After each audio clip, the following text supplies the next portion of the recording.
हूँ कि तशरीफ फरमाकर अपनी मवाइज़ हसना से हम सामईन के दिलों को महसूस फरमाएं इस शेर के साथ कि तोड़े ये फूल तो गुलदान रो पड़े, तोड़े ये फूल तो गुलदान रो पड़े, हिंदू का घर जले तो मुसलमान रो पड़े, हिंदू का घर जले तो मुसलमान रो पड़े। और एक शेर पढ़ता हूँ कि हम अपनी आबरू इस मुल्क में घटने नहीं देंगे, हम अपनी आबरू इस मुल्क में घटने नहीं देंगे, हिंदू मुसलमान को कभी बटने नहीं देंगे।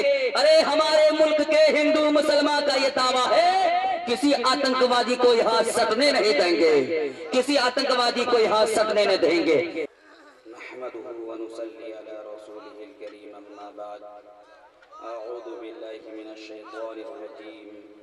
बिस्मिल्लाहिर्रहमानिर्रहीम वरफ़अना लका ज़िक्रक सदक़ल्लाहुल अज़ीम वक़ाल अन्नबिय्यु सल्लल्लाहु अलैहि वसल्लम कुन्तु नबिय्यन व आदमु बैनल माइ वत्तीन सदक़ रसूलुहुन नबियुल करीम। मुअज़्ज़ज़ सामीन किराम, स्टेज पर तशरीफ फरमा उलमाए किराम, आप हज़रात के सामने में कुछ आक़ाए मदनी जनाब रसूलुल्लाह सल्लल्लाहु अलैहि वसल्लम के मुतालिक अर्ज़ करूँ, इससे पहले मैं आप हज़रात से दरख्वास्त करता हूँ कि जो खाली जगहें हैं उसको पूर कर लीजिए, तब मैं वेद मंत्र पढ़ूँगा। जितने भी लोग हैं आगे हो जाएं, पीछे वाले आगे हो जाएं, इंशाअल्लाह मजा आएगा। जलसा तो अब शुरू हुआ है, ये ऐसा मालूम हो रहा जलसा अब शुरू हुआ है। अल्लाह क्या सुनने वाले मौजूद हैं, बेशक जो घूमने वाले थे चले गए। अरे वाह चतरी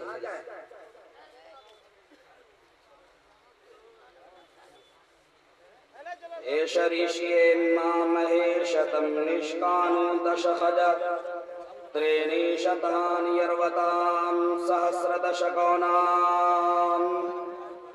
उष्टरायस्य प्रवाहनो वधूवन्तो द्विर्दश वर्षमारथस्य नीजीहीलते दिव इषमाना उपस्पृशा राजो विश्वजनीनस्य यो देवो मर्त्याति वैश्वानरस्य सुष्टुतिमा सुनोत परीक्षत।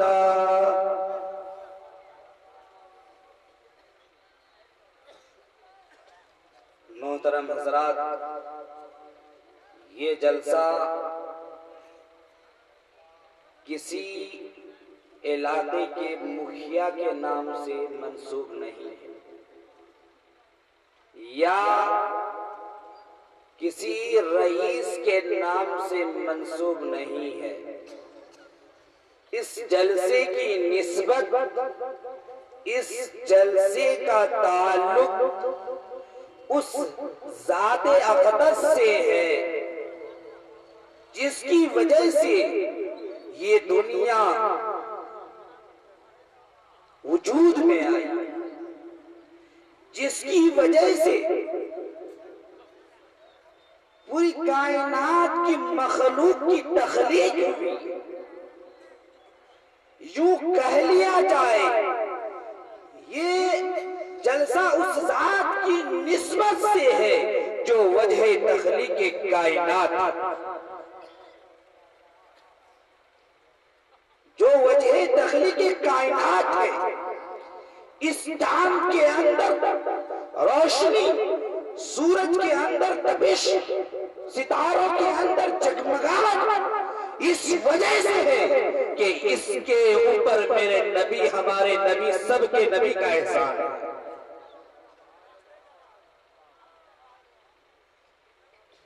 अल्लाह रब्बुल इज्जत खुद कुरान पाक में इरशाद फरमाता है, कहता है ऐ मेरे महबूब, आप मेरे प्रचारक हैं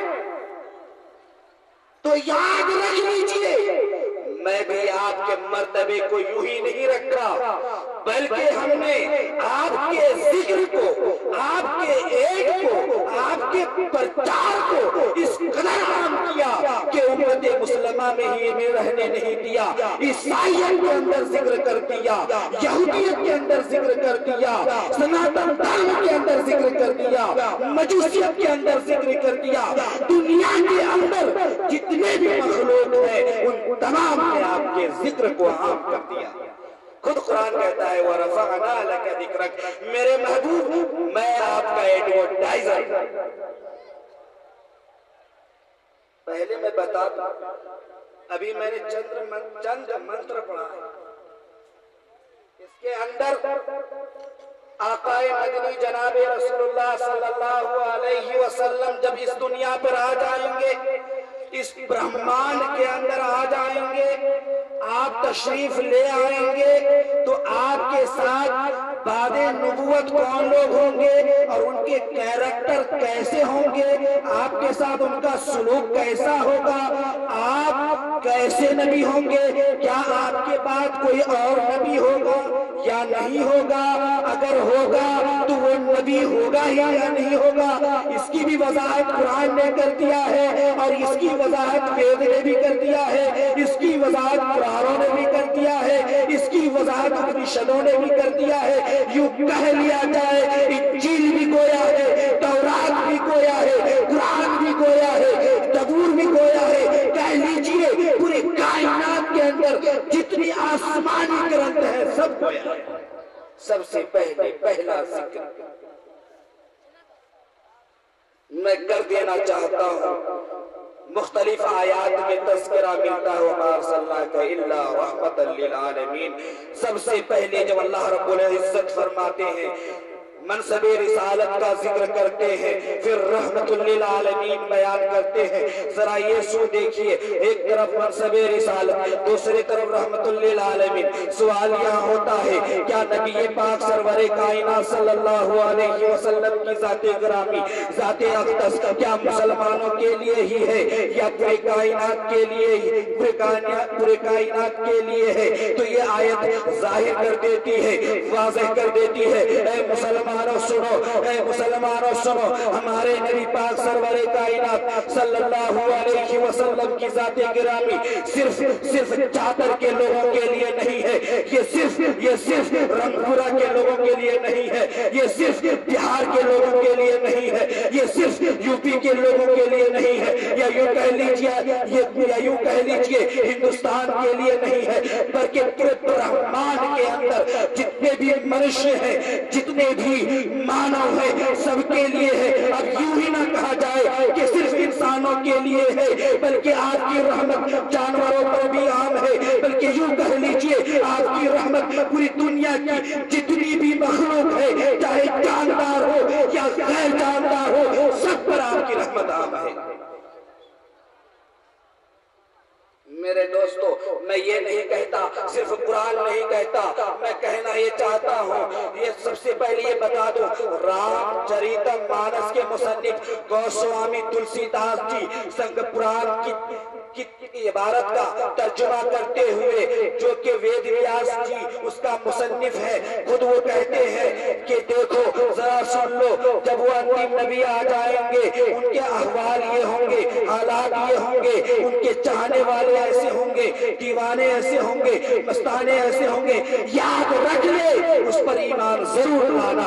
अगर ईमान नहीं लाता है तो सुन तेरी बख्शिश न दुनिया में होगी ना आखिरत में होगी, बल्कि तू नरक में जाएगा, तेरे लिए जहन्नम ठिकाना होगा। क्या है वो श्लोक? ये दोहा कहा जाता है। रामचरितमानस के मुसन्निफ लिखते हैं, यहाँ न पक्षपात कछुरा कहूँ, वेद पुराण सन्मत भागहूँ, सन्वत विक्रम दो अनंगा, महाकोक नरस चतुर पतंगा, राजनीति भव प्रीति दिखावे, आपन मत सबका समझावे, सुरन चतुसूदर शतचारी, भयो अति भयो वंश अति भारी, तब तक सुंदर मातिया कोया, बिना महामद पारण हाया, बिना महामद पार नहाया, तब से मानहु जंतु भिखारी, समर्थ नाम एहि व्रत धारी। आखिर में लिखता है तुलसी वचन सत्य सच होई। क्या कहा? यहाँ न पक्षपात कछुरा कहूँ, वेद पुराण सन्मत भागूं। रामचरित मानस के मुसन्निफ कहते हैं, रामचरित मानस के मुसन्निफ तुलसीदास जी कहते हैं, सुनो सुनो, मैं अपनी तरफ से बात नहीं करता, मैं अपनी तरफ से किसी तरह की कोई बात नहीं करता, मैं बात वेद पुराण और संतों के कौल से कहता हूँ। सुनो, एक ऐसा नबी, एक ऐसा अंतिम अवतार आएगा जो अपनी हुकूमत को इस कदर संभालेगा, अगर हालात नरमी के होंगे तो नरमी करेगा, अगर सख्ती के हालात होंगे तो सख्ती करेगा। सुनो, ये आगे भी सुनो, उनकी अलामत ये होगी, वो नबी आ जाएंगे, वो अपनी नबूवत का ऐलान करने लगेंगे तो उस पर ईमान ले आना, अगर ईमान नहीं लाते हो तो तुम्हारा बेड़ा पार नहीं होगा। वो जब आएंगे उनके 4 यार होंगे, सुरन चतु सूदर शतचारी, सुरन चतु सूदर शतचारी, के उनके प्यारे महबूब और उनसे मोहब्बत करने वाले 4 यार होंगे। जरा गौर कीजिए इस्लाम की तारीख पर कि आपके ऐसे 4 यार वो कौन थे जिन्होंने आपके बहुत ज्यादा महबूब रहे और जो आपसे मोहब्बत करते थे और आप भी उनसे मोहब्बत करते थे। तो वो 4 यार बता दो, वो चारों खलीफे। और कहा तब तक सुंदर माध्य कोया बिना महामद पार नहाया, जब तक उस व्रतधारी का कलाम रहेगा, जब तक उस नबी का कलाम रहेगा, याद रख, अगर तू उस पर ईमान नहीं लाता है तो तुम्हारा बेड़ा पार नहीं है। ये रामचरित मानस के मुसन्निफ गोस्वामी तुलसीदास जी कहते हैं। मैं यहाँ पर बात खत्म नहीं करना चाहता, आगे चलिए इसके बारे में। सबसे पहले मैं रिसालत को साबित करूंगा, फिर उसके बाद उस नबी के पैगाम जो होंगे उसके बारे में मुख्तसरन बात करता जाऊंगा। टाइम बहुत कम है, बातें बहुत ज्यादा है, लेकिन इंशाअल्लाह थोड़ा थोड़ा करके सारी बात मैं आपके गोशे गुजार कर दूंगा। क्या है उसके अंदर, क्या कहा, वो अंतिम नबी की पहचान क्या होगी, जरा देखिए, वो कहाँ पैदा होंगे, उनकी जाए पैदाइश क्या होगी। तो जरा गौर कीजिए, उठाइए महाभागवत पुराण स्कंध नंबर 12 अध्याय नंबर 2 श्लोक संख्या 22 के बाद चालू होता है। वो कहता है संभल ग्राम मुख्यस्य ब्राह्मणस्य महात्मनः भवने विष्णु यशसा कल्पि प्रादुर्भविष्यति। संभल ग्राम का अर्थ ये होता है कि पुरअमन शहर। अगर हम अपने हिंदू भाइयों से ये कहें कि संभल ग्राम से मुराद पुरअमन शहर, तो कहेगा संभल ग्राम से पुरअमन शहर माना नहीं है, बल्कि वो कहेगा मेरठ के इलाके में एक ग्राम है जिसका नाम संभल ग्राम। उन लोगों का ये अकीदा बना हुआ है, विष्णु अवतार, अंतिम अवतार, कल्कि अवतार, अंतिम स्तुत आएंगे। वो कहाँ आएंगे? मेरठ के संभल ग्राम। कुछ साधु संत वहां डेरा डाल रखा है, वो कहते हैं संभल ग्राम में आएंगे, सबसे पहले मेरी मुलाकात।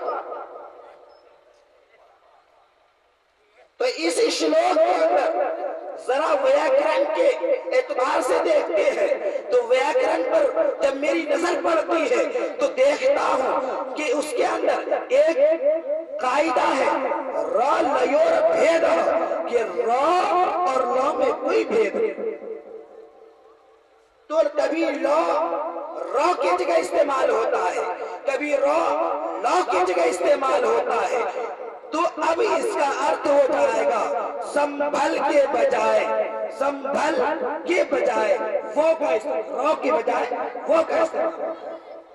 और देखिए संभल के बजाय रो के बजाय रो का इस्तेमाल हो जाएगा। और ये बात भी याद रख लीजिए, व और भ में कोई फर्क नहीं। क्यों? जरा गौर कीजिए, अपने बिहार के बहुत सारे इलाकों में ये कहा जाता है वेरी गुड के बजाय वेरी गुड, वेरी गुड कहा जाता है। यूपी में चले जाइए, दिल्ली वगैरह में चले जाइए, वहां कहता है वेरी गुड। तो क्या हुआ कि व और भ में फर्क नहीं। तो इबारत क्या बनी? शन्वर ग्राम मुख्यस्य ब्राह्मणस्य महात्मनः भवने विष्णु यशस कल्कि प्रादुर्भविष्यति। कि वो पुरअमन शहर में पैदा होगा, वो शहर जिस पे लड़ाई हराम, जहां पर दंगा करना हराम, जहां पर कत्ल करना हराम, किसी का खून बहाना हराम, उस शहर में पैदा है। मेरठ में आए दिन फसाद होता है। तो यहां से बात साफ, तो कुरान से पूछते हैं, ऐ कुरान तू बता अंतिम अवतार जहां पैदा होंगे वो जगह कौन सी? कुरान कहता है वत्तीनी वज़ैतूनी वतूरि सीनीन वहादल बलदिल अमीन। कुरान कहता है ऐ लोगों सुन लो, जरा कान खोलकर सुन लो कि वो नबी अंतिम अवतार की सुकूनत शहर मक्का यानी बलद अमीन होगा। ये कुरान भी साफ कर दिया। और आगे चलिए, इसी श्लोक के नीचे में इसके अंदर क्या कहा? उस अंतिम अवतार के वालिद का नाम क्या? तो क्या लिखा है? संबल ग्राम मुख्यस्य ब्राह्मणस्य महात्मनः भवने विष्णु यशस। के वो विष्णु का यशोगान करने वाला होगा, यानी विष्णु का भक्त होगा। वो विष्णु भक्त होगा यानी अब्दुल्ला होगा। आपके वालिद का नाम अब्दुल्ला होगा। पूरी बात साफ कि आपके वालिद का नाम अब्दुल्ला होगा। मजीद क्या कहा? मक्का में पैदा होगा। बस इतने ही पर बस नहीं, आगे क्या कहता है? इसी महाभागवत पुराण स्कंद नंबर 12 अध्याय नंबर 2 श्लोक संख्या 21 के अंदर अथ तेषां भविष्यन्ति मनासि विशदानि वे वासुदेवांगरागति पुण्यगन्धामिलस्पिशाम्।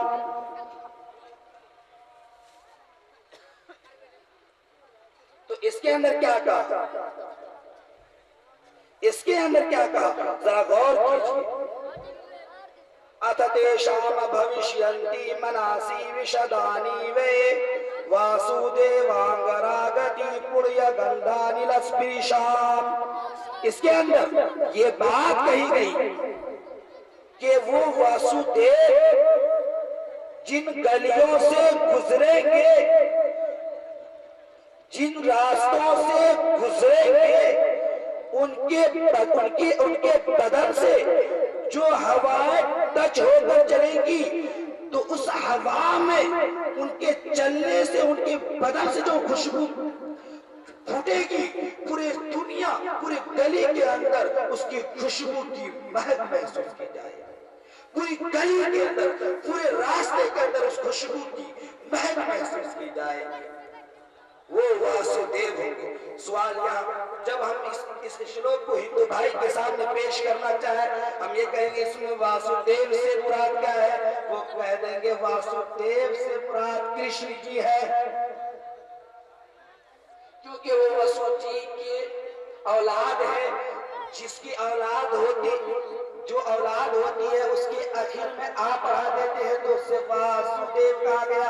हम ये पूछना चाहेंगे, हम उन हिंदू भाइयों से जरा इस श्लोक में गौर करो, इसमें वासुदेव कहा और ये बता पूरी दुनिया के अंदर तो ये बता दे कि वासु सिर्फ कृष्ण जी के वालिद है या ये इनके अलावा भी कोई है। तो जरा गौर कीजिए, पंडित जी से पूछिए, शास्त्री जी से पूछिए, आचार्य जी से पूछिए, वो कहेंगे नहीं नहीं, वसु सिर्फ ये नहीं है बल्कि वसु 8 है।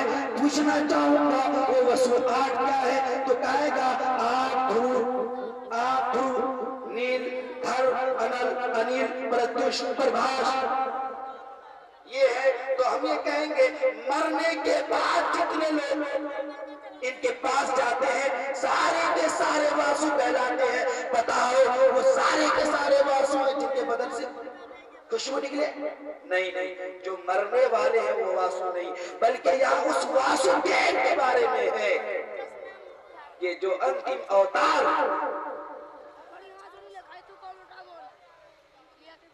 कहने का मतलब ये है कि आका मदनी जनाब रसूलुल्लाह सल्लल्लाहु अलैहि वसल्लम के बारे में पूरी दुनिया जानती है, तारीख शाहिद है कि आका मदनी जनाब रसूलुल्लाह सल्लल्लाहु अलैहि वसल्लम जिन जिन गलियों से गुजरते थे, आपके दीवाने वो असहाब जो हमेशा जान लुटाने पर, कुर्बान करने पर तैयार रहते थे, उनकी रिवायत है कि आका मदनी जनाब रसूलुल्लाह सल्लल्लाहु अलैहि वसल्लम जिन जिन गलियों से गुजरते, जिन जिन रास्तों से गुजरते, जिन जिन मोहल्लों से गुजरते, तो आपके बदन से जो खुशबू निकलती, उस खुशबू की वजह से हम पहचान लेते कि हमारा महबूब सरवरे कायनात सल्लल्लाहु अलैहि वसल्लम इस गली से गुजरे। मेरे दोस्तों, बात इतनी नहीं, आगे बढ़ते हैं। अथर्ववेद कांड 20 सूक्त नंबर 27 का ये श्लोक है, ये मंत्र है। इस मंत्र के अंदर आका मदनी जनाब रसूलुल्लाह सल्लल्लाहु अलैहि वसल्लम के बारे में वो औसाफ जिक्र कर दी गई है जो आका मदनी जनाब रसूलुल्लाह सल्लल्लाहु अलैहि वसल्लम को इस दीवाजी जिंदगी में हासिल हुआ। आका मदनी जनाब रसूलुल्लाह सल्लल्लाहु अलैहि वसल्लम की जाती गिरामी के बारे में पूरी दुनिया जानती है। आका मदनी जनाब रसूलुल्लाह सल्लल्लाहु अलैहि वसल्लम की 12 बीवियां थी। अथर्ववेद के अंदर इस बात की पूरी वजाहत है। अथर्ववेद कहता है कि सुन, वो अंतिम अवतार जो होगा, वो कल की अवतार जो होगा, वो विष्णु अवतार जो होगा, वो 12 बीवियों वाला होगा। और वो ऊंट की सवारी करेगा। सवाल ये होता है कि ऊंट की सवारी करना ये कोई खासियत नहीं है, क्योंकि कोई भी आदमी ऊंट की सवारी कर सकता है, कोई भी आदमी ऊंट पर सवार हो सकता है। जवाब यह है कि यहाँ ऋषि के बारे में कहा जा रहा है और हिंदुस्तान के ऋषि पर ऊंट का दूध और उसका गोश्त हराम और 12 बीवियों वाला तस्करा है।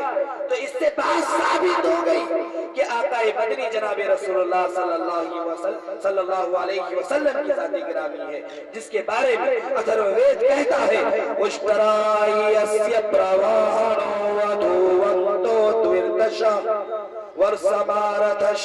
वर्षमारथस्य नीति हीडते दिव इषमाना उपस्पृशा।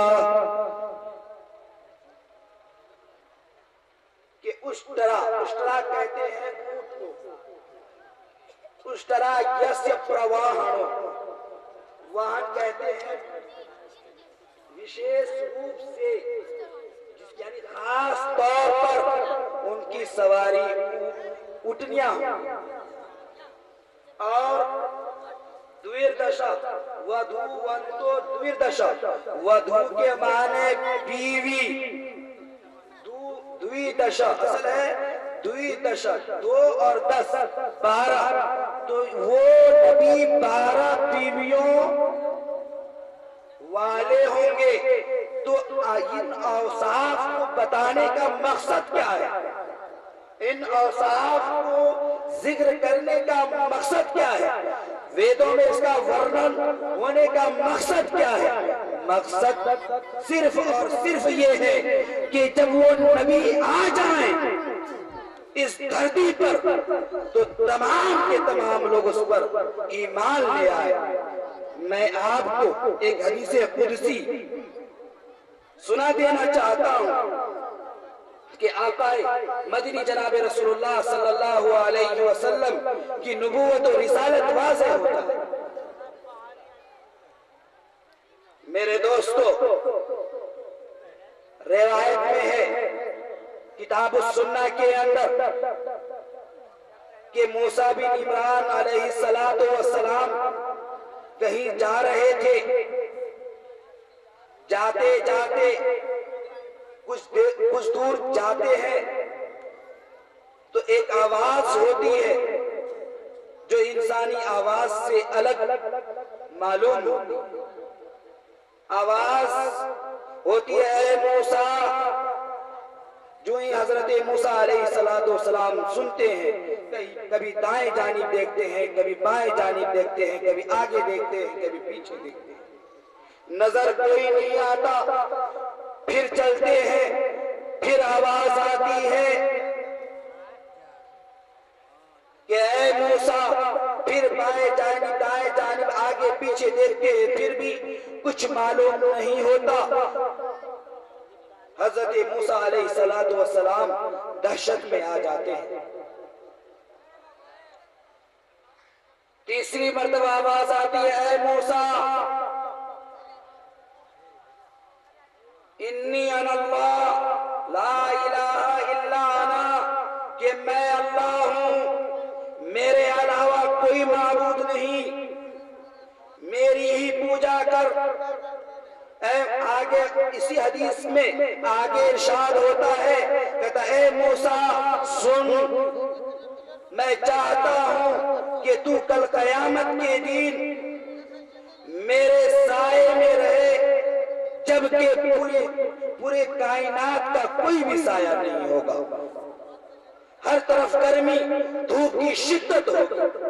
तो सुन ले, अगर तू चाहता है साया हासिल करना, बेवाओं पर रहम दिल शौहर और यतीमों पर शफीक बाप बन जा। आगे इरशाद होता है कि ऐ मूसा, बनी इसराइल से जाकर कह दे कि जब मेरा अंतिम नबी मोहम्मद रसूलुल्लाह सल्लल्लाहु अलैहि वसल्लम इस दुनिया में आ जाए तो तुम उनकी रिसालत और नबूवत का इनकार न करना। अगर करते हो तो तुम जहन्नम रसीद होगे, अगरचे वो मेरा खलील इब्राहिम या मेरा कलीम मूसा क्यों ना। और आगे इरशाद होता है कि ऐ मूसा, मेरी इज्जत और जलाल की कसम, मैं उनकी उम्मत को तमाम उम्मतियों से पहले जन्नत में दाखिल करूंगा और दूसरी उम्मत को उसके बाद दाखिल करूंगा। हजरत मूसा अलैहिस्सलातु वस्सलाम के दिल में तड़प होती है कि उस नबी के औसाफ को जाना जाए, उस नबी की उम्मत की औसाफ को जाना जाए। तो जरा सोचिए, जरा देखिए, जरा गौर कीजिए हमारे नबी सल्लल्लाहु अलैहि वसल्लम का क्या मकाम है कि सुनिए, जिसके बारे में अल्लाह रब्बुल इज्जत कह रहा है कि ए मूसा, मैं तमाम लोगों को जहन्नम रसीद कर दूंगा अगर मेरे महबूब की नबूवत और रिसालत का इनकार करता है। सुनो, अगरचे वो मेरा खलील इब्राहिम क्यों ना हो या मेरा कलीम मूसा क्यों ना हो, ये नबूवत और रिसालत को वाज़ह करने वाली जात अल्लाह। और आखिर में एक बात,